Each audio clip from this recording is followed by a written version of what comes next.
Hello friends, welcome back to Vishesh classes. आज जो हम टॉपिक करेंगे वो है क्रॉस कल्चर मैनेजमेंट से first unit, that is understanding culture, values, world views, socio culture system. ठीक है, ये आपकी फर्स्ट यूनिट है। इसका जो आपको नोट्स हैं ये आपको लिंक में डिस्क्रिप्शन में मिल जाएगा, आप ड्राइव से जाके डाउनलोड कर सकते हैं। ठीक है, आपको अगर क्रॉस कल्चर समझना है तो उससे पहले आपको समझना पड़ेगा कि कल्चर क्या होता है। ठीक है, उसकी वैल्यूज़ क्या हैं, वर्ल्ड व्यूज़ क्या हैं और सोशो कल्चर सिस्टम क्या कहता है। ठीक है, तो हम पहले शुरू करते हैं अंडरस्टैंडिंग द कल्चरल वैल्यूज़। ठीक है, सी कल्चर एक क्या है, करेक्टरिस्टिक्स है, मतलब एक कोई पर्टिकुलर ग्रुप ऑफ पीपल की। वो कैसे हो सकता है, मतलब पर्टिकुलर ग्रुप कैसे बन सकता है, या तो वो लैंग्वेज अलग है उनकी, ठीक है, रिलीजन अलग है, क्यूजिन, सोशल हैबिट्स अलग है, म्यूज़िक, आर्ट्स, मतलब ऐसे, मतलब उनका कल्चर है वो। ठीक है, तो ऑर्गेनाइजेशन कल्चर भी क्या है, एक बिहेवियर है ह्यूमंस का who are a part of an organisation and meanings that people attach to direct.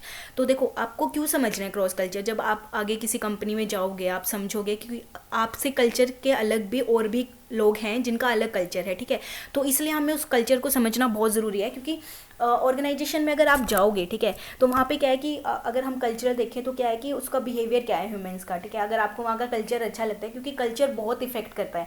अगर आपके वहाँ पे किसी से, सपोज कि उधर सब ऐसे हैं कि जहाँ से आपका कल्चर मैच ही नहीं करता, अगर मैं हरियाणा से हूँ, कल को मैं चेन्नई जाऊँ तो मुझे थोड़ी डिफिकल्टी होगी, ठीक है, ये समझने में कि वहाँ का कल्चर क्या है, वहाँ की वैल्यूज़ क्या है, और अगर मैं उसमें एडजस्ट नहीं कर पा रही हूँ तो मैं वो जॉब भी नहीं कर पाऊँगी। तो वो ये कल्चर वैल्यू समझना आपको इसलिए ज़रूरी है, क्योंकि जब तक आप ऑर्गेनाइजेशन में रहकर कल्चर नहीं सीखोगे वहाँ का कि क्या है क्या नहीं, और अगर आप एडजस्ट नहीं कर पा रहे हो तो आप ऑर्गेनाइजेशन में सफ़र नहीं कर पाओगे। ठीक है, तो कल्चर क्या इंक्लूड करता है कि वहाँ की ऑर्गेनाइजेशन की वैल्यू क्या है, विजन्स क्या है, नॉर्म्स क्या है, वर्किंग लैंग्वेज क्या है, ठीक है, सिस्टम क्या है, सिंबल, बिलीव्स, हैबिट्स क्या है वहाँ की। और एक ये पैटर्न होता है कलेक्टिव बिहेवियर्स का, जो न्यू मेंबर्स आते हैं उनको परसीव करना पड़ता है, मतलब फील भी करते हैं वो लोग, वो सोचते भी हैं। ठीक है, क्योंकि ऑर्गेनाइजेशन जो कल्चर है वो इफेक्ट करता है पीपल को, the way people interact with one another. मतलब देखो, अगर मैं वहाँ गई, अगर सबका बिहेवियर मेरी तरफ अच्छा रहा तो ऑब्वियसली है कि मेरा वहाँ पर मन लगेगा। ठीक है, मैं वहाँ के कल्चर को समझ पाऊँगी और भी अच्छे से, और मेरे अंदर क्यूरियोसिटी भी होगी कि मैं वहाँ का समझूँ। ठीक है, हर एक न्यू एनवायरनमेंट की, अब सपोज़ कि मैं एक कंपनी में काम कर रही हूँ तो वहाँ का एनवायरनमेंट अलग था, पर मैं किसी और कंपनी में मैंने स्विच किया, वहाँ का अलग है। मतलब हर एक एनवायरनमेंट की अपनी क्या है, करेक्टरिस्टिक्स हैं। ठीक है, each new environment has its own unique characteristic, if understood could accelerate the new entrance time and effectiveness.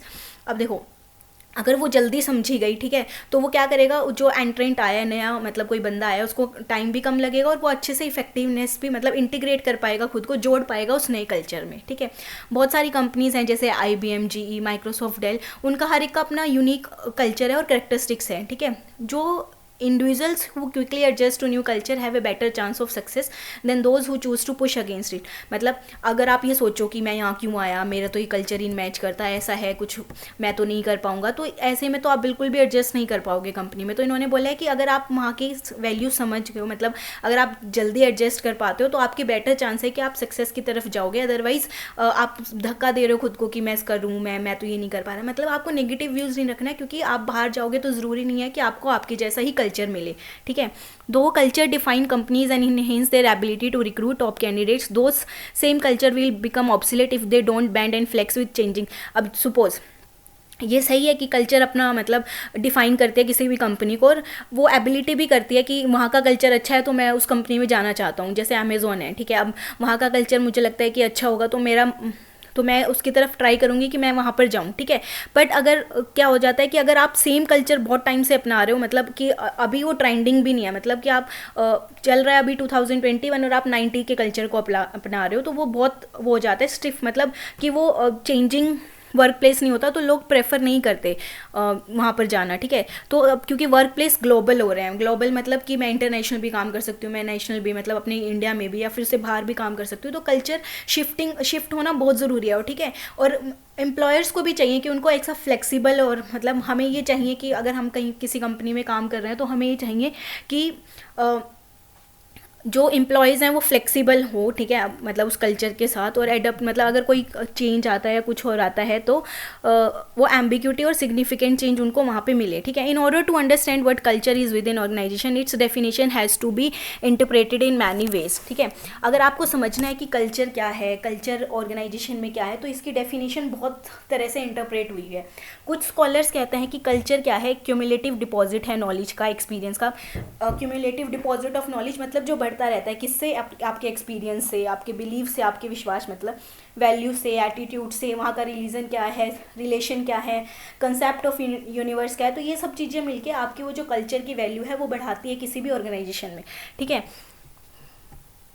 What a company respect in its employees become its culture, ठीक है। जो कंपनी अपने एम्प्लॉयज़ में respect करती है वो उसका culture बन जाता है। हर एक कंपनी का अपना सेट ऑफ वैल्यूज़ और एट्रीब्यूट हैं जो एक्सपेक्टेड बिहेवियर चाहते हैं। अब वो लोग मुझसे चाहते हैं, सपोज की अब वो टाइमिंग है 9 to 5, ठीक है। अब वो लोग तो यही एक्सपेक्ट करेंगे ना, मतलब वो कल्चर है ना वहाँ का कि 9 to 5 आपको जॉब करना है, तो वो ये नहीं टॉलरेट करेंगे बार बार कि मैं 10 बजे ऑफिस में जा रही हूँ और 4 बजे वापस आ रही हूँ। मतलब इस पॉइंट का समझाने का मतलब ये था कि हर एक कंपनी रिस्पेक्ट करते हैं एम्प्लॉय की, जब आप वो एक कल्चर बनाना शुरू कर देते हो, ठीक है। हर एक कंपनी का अपना सेट ऑफ वैल्यूज़ और एट्रीब्यूट्स होते हैं जो आपको वो समझना होता है, ठीक है। सो ये कल्चर क्या है, all encompassing and sometimes can be difficult, मतलब कल्चर को इतना समझना, इतना एक्सप्रेस करना भी इतना मतलब ईजी नहीं है, बट आपको समझना चाहिए कि आपका बिहेवियर क्या है, आपके एटीट्यूड, बिलीव्स, ये सब डिपेंड करेंगे आपका किसी भी ऑर्गेनाइजेशन में कि आपके वैल्यूज़ क्या हैं, ठीक है, कल्चरल वैल्यूज़ क्या हैं। जैसे हर एक कंपनी के अपने कल्चरल नॉर्म्स होते हैं, जैसे कोई किसी की स्पेशलाइज्ड ड्रेस कोड होती है, किसी का फ्लेक्स वर्क शेड्यूल होता है, मतलब कि आप किसी भी फ्लेक्सिबल जो आपके टाइमिंग्स है आप उसमें काम कर सकते हो। किसी के कोर आवर्स होते हैं, जैसे मैंने अभी बताया 9 to 5, job pulling, formalise social network होते हैं, ये सब उनका स्पेशलाइज्ड है, मतलब हर एक का अलग अलग वो होता है। This culture norms will become icons and will establish norms for other to be measure against, और यही कल्चर नॉर्म्स आगे क्या बन जाते हैं, आइकन्स बन जाते हैं। और हर मतलब, और ये जो एस्टेब्लिश नॉर्म्स हैं, जैसे अब बोलते हैं ना कि यार वहाँ का कल्चर बहुत अच्छा है, तो उन्होंने वो एस्टेब्लिश किया, मतलब कि लोग भी देखते हैं, अदर भी मतलब लोग मेज़र करना शुरू करते हैं कि हाँ। तो culture norms can also be effective recruiting tools because the environment is a key consideration for individual seeking the right culture for new और कंटिन्यूड। तो कल्चर नॉर्म्स इतने इफेक्टिव होने चाहिए कि अगर कोई बंदा नया आ रहा है तो वो बहुत जल्दी से सीख ले, ठीक है, उसको एक राइट कल्चर मिले और उसको अच्छा लगे वहाँ पे। Culture norms often are so strongly, कई बार क्या होता है कि इतने उसमें कंपनी के कल्चर में होता है कि न्यू एम्प्लॉयज़ कई बार अनअवेयर होते हैं एक्सपेक्टेड, मतलब उन्होंने वो एक्सपेक्ट नहीं किया होता, पर फिर भी वो फील करते हैं कि हाँ ऐसा गलत हुआ। तो अगर ऐसा कुछ है तो मतलब कंपनीज़ को भी ये देखना चाहिए कि वो थोड़ा चेंज लाए अपने उसमें, ठीक है। अगर उनको लगता है कि एम्प्लॉयज़ नहीं कर रहे हैं, अगर वो स्टिफ हैं किसी पुराने उससे, और क्योंकि ये सिर्फ कुछ नहीं होगा, ये एक टेंशन का माहौल क्रिएट करेगा और ऐसा करेगा कि आप मतलब जो एम्प्लॉयज़ होंगे वो अपनी जॉब से डिससेटिस्फाई होंगे या फिर डिसंगेजमेंट होंगे, मतलब ज़्यादा ध्यान नहीं देंगे, ठीक है। Leaders who don't value learning and culture norms of organisation can make it more difficult for individual. अब जो लीडर्स हैं, सपोज कि मैं वहाँ की मैनेजर हूँ या कुछ और हूँ, अगर मैंने ही वहाँ के कल्चर नॉर्म्स को बिगाड़ा हुआ है तो इंडिविजुअल्स हैं जो मतलब जो मेरे नीचे काम कर रहे हैं उनके लिए वो बहुत मुश्किल हो जाएगा उस न्यू एनवायरनमेंट में काम करना। तो क्या मोटिवेट करेगा, अब देखो, अब ऐसा तो नहीं है ना कि अब मैं एशियन बैकग्राउंड से हूँ तो और मैं किसी अफ्रीकन बैकग्राउंड को अपना लूँ या फिर कुछ भी, मतलब ये उन्होंने एग्जांपल दिया हुआ है। सपोज़ कि मैं एक हरियाणा की कम्युनिटी से, मतलब हरियाणा की कम्युनिटी से हूँ और मैं वहाँ जाके एक चेन्नई की कम्युनिटी को बहुत जल्दी एक्सेप्ट कर लूँ, अगर और उस जिसमें कि लीडर मेरा हेल्प भी नहीं कर रहा है, मैनेजर मेरा हेल्प नहीं कर रहा है, तो ये बहुत डिफिकल्ट हो जाएगा। तो कंपनीज़ को भी क्या करते रहना चाहिए, इन कल्चरल वैल्यूज़ को चेंज करते रहना चाहिए ताकि अगर कोई नया बंदा आ रहा है तो वो अच्छे से एडजस्ट कर पाए। Learning and understanding this differences, अगर आप समझ रहे हो, मतलब अगर क्योंकि सीईओ की या फिर जो मैनेजर है उनकी रिस्पॉन्सिबिलिटी, अगर वो इन डिफरेंसेस को समझ पा रहे हैं तो आप एक प्रोडक्टिव और इनोवेटिव वर्क एनवायरनमेंट कर सकते हो, ठीक है।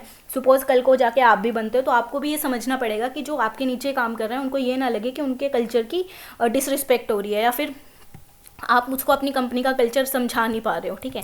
तो culture diversity will permeate the words work spaces. अब ये पूरे वर्ल्ड वर्क स्पेस की बात पे है, पूरा फैला भी हुआ है, पर इसकी कैपेबिलिटी भी क्या है कि वो ऐसी होनी चाहिए कि उसको ह्यूमन रिसोर्स को ये ना लगे कि हम मतलब कल्चर में एडजस्ट नहीं कर पा रहे हैं ऑर्गेनाइजेशन के, तो ऐसा फ्लेक्सिबल सब होना चाहिए। तो अभी हमने पहले समझा कि कल्चर क्या होता है, ठीक है। कल्चर वैल्यूज़ को करने से पहले आपको ये समझना बहुत ज़रूरी था कि किसी भी ऑर्गेनाइजेशन में कल्चरल वैल्यूज़ क्यों इंपॉर्टेंट हैं, ठीक है, कल्चर है क्या। तो आई होप आपको समझ में आ गया होगा। और ये आपको ज़रूर समझना है कि हर एक ऑर्गेनाइजेशन का अपना एक कल्चर होता है, ठीक है, जिसको अगर आप एक्सेप्ट करते हो। और इसके कुछ वो लिमिटेशंस ये क्या है कि अगर ऑर्गेनाइजेशन उसको एक्सेप्ट नहीं कर पा रही है तो ऑर्गेनाइजेशन को समझना चाहिए कि अभी आपको चेंज करने की ज़रूरत है, ये कल्चर फ्लेक्सिबल नहीं है, तो ये सबके साथ काम नहीं करेगा, ठीक है। तो नेक्स्ट आते हैं हम कल्चरल वैल्यूज़।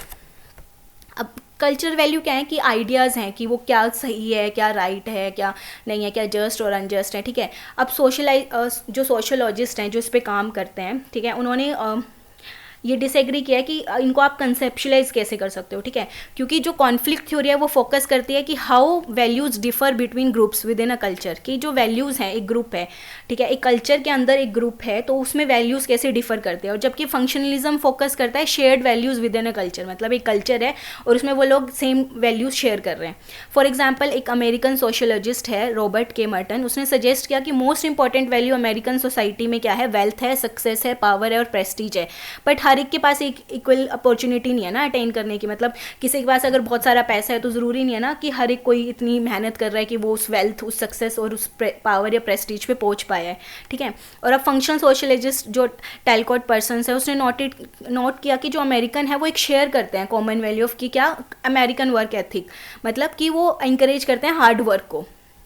समझ रहे हो, एक कॉन्फ्लिक्ट थ्योरी होगी कि जो वैल्यू डिफर करती है, वैल्यू डिफर क्या कि अब हर कोई अमेरिका में अमीर नहीं है, हर कोई ये नहीं है कि हर एक को इक्वल अपॉर्चुनिटी मिल रही है उन वैल्यूज़ को अटेन करने की।